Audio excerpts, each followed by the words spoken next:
You are listening to the Paul McGUIRE Report. You see a bunch of books behind me. Many of the books have sold out. Many of the books are still available. But of the books that are sold out, if I wanted to print the books and update them, and as well as publish new books, because I have books that are written or almost completely written that I haven't printed yet, that I haven't had published yet.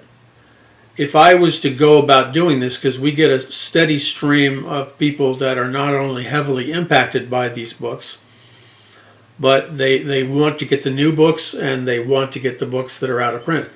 That would cost me easily, I'll throw out a number, at minimum, at rock bottom minimum, to do the print runs. I don't know, for all the books that need to be reprinted and the new books that haven't been printed yet, you're probably talking, I'm going to throw out, it has a wide range, because if you don't print all the books that should be printed, yeah, you can save money, but you're depriving people of the opportunity of benefiting from your research. So we're talking anywhere between $50,000 and $100,000 easily, with an emphasis on the higher numbers, because there's so many people who want these books, but that requires a cash outlay. It's far more expensive today to print books, to publish books, than it was when I wrote a lot of these books. When we all went through COVID and certain leadership destroyed our economy due to inflation, the dollar, in my opinion, and I think I'm right, is worth about 50% less than what the dollar was worth before the COVID crisis. So you have to account for that 50% decline in the value of the dollar when you're thinking about printing your books, or reprinting your books, or printing books that you have written but haven't been printed yet. So you need to have the capital, the money, to be able to print the books. Now, this is a very powerful form of evangelism, because book printing reaches, I'm sorry to say this if you're not a book reader, I didn't mean it, I didn't think this through as a put down or an insult, so please forgive me. But demographically, people who read books are often among the higher level critical thinkers. People who read books tend to be the movers and shakers of society. People who read books tend to be the leaders of society. And that would include the Church of Jesus Christ also. So when you're printing books, you're reaching a target demographic of thinkers, doers, movers and shakers, and the people who can transform our society back to its Judeo-Christian template. The people who have the knowledge and the gifting to do that are people who read the books. So you can give a message to people, and I'm thankful for anybody who's reached, however they're reached. But when I write a book, I'm reaching a particular kind of individual. That individual is most likely, if you can convince that individual of the truth of what you're saying in a book, then that individual, the book reader, has a high percentage likelihood of reaching others and really helping to change society. So writing, you see, it's not just a matter of, when I hear people say, and I've been guilty of saying it myself, can you imagine this? But I hear people say to me all the time privately, well, who reads books anymore? That's a good observation. Who reads books anymore? And the fact of the matter is, there is a decline of people who read books. But there's also, please listen to this carefully, there's also a corresponding decline in the number of people who are critical thinkers, in the number of people that have the intellectual firepower to be movers and shakers. In other words, the people who rock our world are almost always readers. And so, yeah, there's a lessening in the numerical amount across the board of readers, but not among the movers and shakers, not among the thinkers, not among the future leaders. They're still reading books. The people that don't read books probably wouldn't read them anyway. And they're not leaders. They're not the movers and shakers. So if you want to change a nation, you got to reach the future leaders of a society. And that's why books are so important. I couldn't do anything that I'm doing. I couldn't debate, reason, write books, appear on shows, reach millions and millions of people. I couldn't do any of it if my atheist, humanistic parents, didn't instill upon me as a young boy the power, the value, the payoff of being a big-time book reader. My parents would always tell me if I was trying to find the answer to something, read. Go to the library and rent a book on it. Well, today you have the internet. You can be trapped by the internet into worlds of stupidity, but the internet also has tons of written material. So I encourage you to go to paulmcguire.us and you know, before you donate, if you choose to donate, if you feel God's leading you to donate, remember this as part of our ministry with Paradise Mountain Church. Remember that because I've written so many books, and there's such a demand for reprints and printing the new books that I haven't printed yet, but that is a financially costly operation, as I just said. And so, but the payoff, the return in numbers of people reach is astronomical. So I ask you to consider, as you're asking the Lord and as you're praying about how much you should donate, if you feel led to do that, of course, how much you should donate and contribute. I just want you to ponder for a few moments the payoff that printing books and talking about books has in the mass consciousness of people in America and among youth and everybody else. When you write a book, you're spending many hours with a person, okay? Now, readers are turned on by books. They're not turned off by books. So get that confusion out of your head. Get the confusion out of your head that, oh, gee, you know, so-and-so doesn't like to read. Well, maybe for them, the book approach is not the right approach. You want to plant the right seed. I'm not a farmer, but I can figure this out. You want to plant the right seed in the right soil. You want to change America? Change the future leaders of America and young adults. Get a book in their hands that captivates them, and at the same time that it captivates them, it downloads the truth of the Bible in them at high speed. That's what every one of my books were designed to do. Okay? And when I ask you for help and pray, you know, there are some of you, you could personally write out a check to finance a print run of a book, one book or multiple books. And but you do that by donating to the general account. And I say that because in the process of printing books, publishing books, distributing books, getting the books out there, there are multiple crossover expenses that come under the general heading of ministry. But if you quantify too precisely what you're giving for, then it becomes a stumbling block for us that we can't fulfill because we can't do something which has so many built-in prohibitions. I know you meant well. I know people mean well, but that's why you give to the general accounting fund of Paradise Mountain Church. That way the funds can be used as they're allocated. And we have right now, I can tell you, I have a book not ready to go. It still has to be finished in editing, but I needed to get it printed. And I have some of the books here behind me that people want and people read, and I want to print an updated version of them, but I need your help to do that. It's just that simple. Okay, so visit paulmcguire.us and ask the Lord what you can do in terms of prayer, watching our back, and what you should donate or whatever. Okay, this is Paul McGuire. You're listening to the Paul McGuire Report. All of this information, all of this knowledge, I'm not bragging. It would be impossible if I was not a reader of books. The reason I can speak, and I can speak non-stop on so many different topics and subject areas, and I can speak, assuming my physical strength would hold out, I could talk for 6 hours. and give you a fluid, dynamic presentation. That's because I've been downloading via reading books pertinent information to my study of the Bible and packing it and downloading it into my mind. Okay, this is Paul McGuire.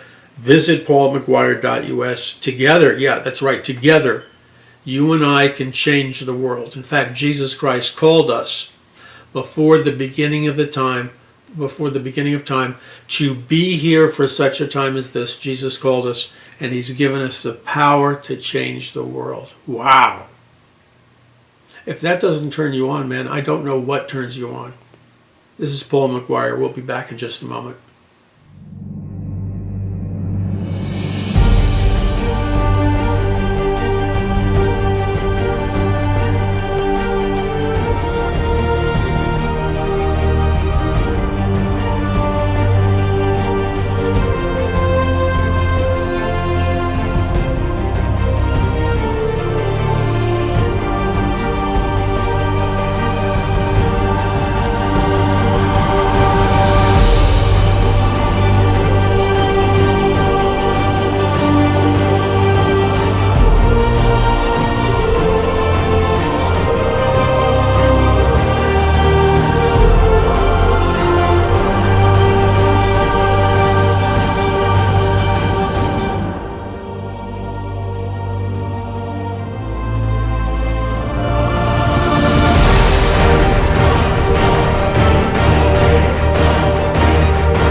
McGuire. So this information is not some tweaky, elitist, in-group somewhere at MIT studying all this stuff, or intelligence agencies. Man, this stuff has captivated the interest of the mass public on a global level. Do you hear what I'm saying? I'm talking about regular people, ordinary people that have regular, ordinary jobs. I'm not talking about Zuckerberg or all the rest of these people.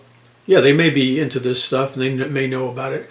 But you see, those of you that are parents and stuff, there's a percentage likelihood that your children or grandchildren or whatever, to whatever degree, may be aware of some of this science. In any case, in this prophetic dream that I had that occurred on July 4th, 2025, one of the things that the Lord showed me was that he expected his people to step up their game. In other words, fight the spiritual battle with more intensity, fight the spiritual battle with more knowledge and strategy so that you win. Your ratio of winning increases. That can only be possible if God's people become cutting-edge spiritual warriors. And in order to be a cutting-edge spiritual warrior, you've got to pay the price to master your craft, not witchcraft, so pull that out of your brain, but to master the craft, so to speak, of Bible-believing truths, the power of the Holy Spirit. And with that power, utilizing that power and utilizing those truths, you can change the world. So here's an example in Popular Mechanics.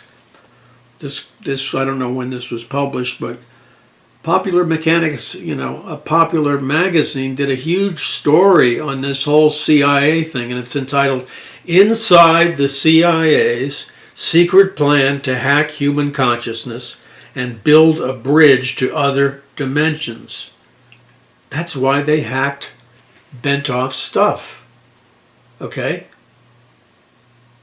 And then they write in Popular Mechanics, the goal is to convert the energy of your mind into kind of a laser beam that can transcend space-time. So if you're a spiritual warrior and you're encountering entities, demonic entities, quantum physics principles, if you're moving into the slipstream, so to speak, between this present day reality and the spiritual world or invisible world reality, you're going to need an increasing sophistication and an increasing Bible-based foundational knowledge on how to process the truths and how to discern the difference between, let's say, what could potentially be occultism, potentially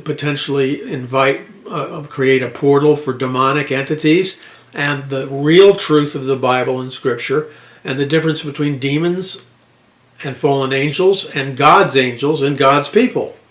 You can't get by with this aw shucks type of stuff. It doesn't cut it, not in the world that we live in, with artificial intelligence and everything else. So, in this article, Popular Mechanics maintains that our consciousness, based on that research, our consciousness may come from a higher dimension. And stuff like your consciousness may be a holographic projection. And inside the CIA's quest to decode consciousness. You see, the CIA, if what we can believe what we've heard, the CIA had a secret plan to hack human consciousness. And that was detailed by Itzhak Bentov. And what you've got to understand is when you're looking at intelligence agencies, when you're looking at the military and the modernity of the military in America and across the world, there have been all kinds of forays and entrances and research projects where the military and the intelligence agencies have chosen to study and utilize. That's right, they're already utilizing a lot of this stuff. Remote viewing, ESP, telepathy, things from the Gateway Project. And you can't go around because you're ignorant and copping out and saying stupid stuff like, it's of the devil, it's of the devil. There may be parts that are of the devil, but if you're going to maintain the absurd proposition that every binaural beat, every isochronic tone, and every solfeggio frequency, these are all healing, life-enhancing, specific numerical frequencies that basically are all good. But if you, out of your ignorance, don't know that, and you just blurt out because you heard it somewhere that it's of the occult and stuff, you're going to be misperceived as being a quack, and that's not going to do you or the kingdom of God or any of us any good. Okay, so I'm looking at Popular Mechanics, and human consciousness comes from a higher dimension, scientists claim. And they're talking about Itzhak Bentov. When we think creatively or we have eureka moments, we may actually unlock access to a dimension outside of our everyday perception, according to the controversial theory. Now, it's controversial because what Bentov is saying is that you can change reality. So our military, our intelligence agencies, etc., even the CERN project, this involves the secret, hidden scientific research that is going on with the CERN project, where they built this massive particle accelerator that goes for miles and miles and miles deep underground. But it also, many people are saying, functions as a portal for extra-dimensional entities. And this is some of the stuff that Bentov was warning about. So this scientific study has caught the attention of young people from numerous generations from all over the world. So here I'm reading, this is the first paragraph of the CIA report. to the commander of the U.S. Army Operational Group. 1. You tasked me to provide an assessment of the Gateway experience in terms of its mechanics and ultimate practicality. Now you've got to understand that the Gateway experience is this very scientific study of the power of quantum mechanics and the power released by the expansion of human consciousness. This isn't like hippy-dippy stuff after you've smoked too many joints. That's not what we're talking about. We're talking about some of the heavy-dutiest scientists in the world weaponizing these theories. Okay? Now, Bentoff started his career in biomedical technology. The guy's a genius. So they talk about historical-based consciousness alteration modalities like hypnosis, like TM or transcendental meditation, like biofeedback, like Bentoff warns of the dangers in what is referred to as the Kundalini psychosis or transcendence. Now, Bentoff said Kundalini is a good thing, but you need to be very wary and very skeptical of that, because there are a lot of occult imageries and occult practices in potentially Kundalini. Now, Bentoff would argue that that's not the case. That's beyond my ability to do that. I'm just telling you, you don't play with fire. You don't open yourself up to supernatural powers unless you have an exhaustive understanding of the Bible and what the Bible has to say. Okay, we're going to talk more about this coming up on the Paul McGuire Report. I'm Paul McGuire. Be sure to visit paulmcguire.us. That's paulmcguire.us.